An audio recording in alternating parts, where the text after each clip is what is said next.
I'm probably one of those who does not require a microphone, so you'll probably have no trouble hearing me in the back. I'm like George Whitfield preaching in the cornfield. My name is Bob Paquette. Welcome to the 25th anniversary celebration of the National Association of Scholars. I want to first thank Peter Wood for inviting me to participate. Peter Wood is not only an outstanding scholar, he is one of the most decent and principled persons I have ever met. Thank you, Peter. For the next 2 days, we will, like Theseus, be making our way through a mighty maze, the arcane corridors and darkened precincts of higher education, to confront the Minotaur, half man, half beast. Can the creature be tamed or slain, or will it devour us? I am co-founder, as Peter said, of the independent Alexander Hamilton Institute for the Study of Western Civilization. I am also a 31-year veteran professing history at Hamilton College, and I will be the moderator of Session 1, the Illiberal Arts, Politicization, and Academic Decline. Here is how we shall proceed.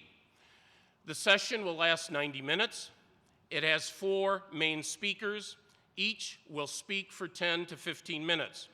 Each speaker has performed impressive research for the NAS on certain aspects of the Minotaur's lair and feeding habits. We will begin with a preface from Tom Klingenstein, whose article in the Claremont Review on a conversation about Bowdoin College sparked Michael Toscano's Bowdoin College study. Mr. Toscano will follow Mr. Klingenstein, and next we will have Charles Geschuchter, who will speak on crisis of competence, followed by Ashley Thorne on beach books, and then Richard Fonte will end by recasting history. Biographies of this impressive group of NES members are available in the program. I will not dwell on them here. More pressing matters require our attention. At the end of the session, Q&A will follow. Each seat has a Q&A card. If you have a question, fill out the card. They will be collected. I will ask questions as time permits. Now let me, before I introduce Mr. Klingenstein, set the right mood by, as is my wont, roiling the waters. In January 2011, I resigned the distinguished chair that I had held at Hamilton College for more than 17 years. As I informed Chairman of the Board, A.G. Lafley, former CEO of Procter & Gamble, quote, "I can no longer carry this title in good conscience." I followed that letter by gathering email addresses of every member of the Board of Trustees. I sent them what amounted to a Jeremiad on higher education. What follows are a few excerpts from that letter. A proud 200-year tradition in liberal arts education at Hamilton College has unraveled slowly but surely with the active participation of leadership that seems more interested in comity rather than quality, with form rather than substance, with fashion rather than prescription. For those who value a traditional liberal arts education, the open curriculum is an unmitigated disaster. In fact, Hamilton no longer sells the idea of a coherent liberal arts education at all. It sells instead the idea that Hamilton is a place where opportunities of various types and descriptions can be seized by nimble undergraduates. Ladies and gentlemen of the board, you can decide for yourselves whether 4 years at Hamilton with, say, no English or history, or conversely with no math or science, lives up to the idea of a liberal arts education, and whether it allows our graduates competitive advantage with much better prepared students from China and India. The politicization of the classroom proceeds apace. Departments, particularly in the social sciences and the humanities, have been captured one by one by the eclectic left, in many cases by radical activists masquerading as scholars and who speak Marxist baby talk or postmodernist drivel. Indeed, Hamilton today has far more Marxists and Marxisants on the faculty than conservatives and libertarians.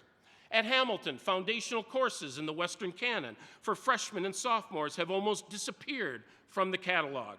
Faculty prefer to teach the often narrow areas of expertise, and they are increasingly doing so in introductory courses.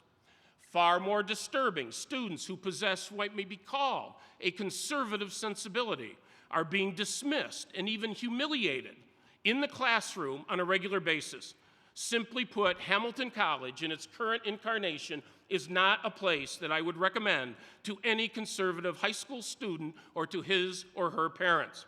Conservative students walk on eggshells. If they raise a question about, say, gay marriage in class, they are called bigots, not just by left-wing students, but by the class's professor. What I find stunning in the performance of the Board of Trustees is that members have been all too quick to meet with ginned-up social justice groups, but not once in my 31 years has any subcommittee of the board seen fit to meet with a campus Republican club or an organized group of right-of-center students to discuss how they are experiencing the campus. I have heard scores, yes, scores of complaints from conservative and religious students who have few faculty to turn to about infamias that occur in the classroom. The most infuriating one, and I kid you not, was in a class taught by a Russian studies professor, a class on censorship for which he had no demonstrated accomplishment, and invited the students in the class to come up and burn the American flag in front of their fellow classmates. Despite millions of dollars to pay homage at Hamilton to the diversity totem, Hamilton is sorely lacking in intellectual diversity, and most of you know it. Ladies and gentlemen here today, most of us are here at this conference as scholars, neither as radicals nor as reactionaries.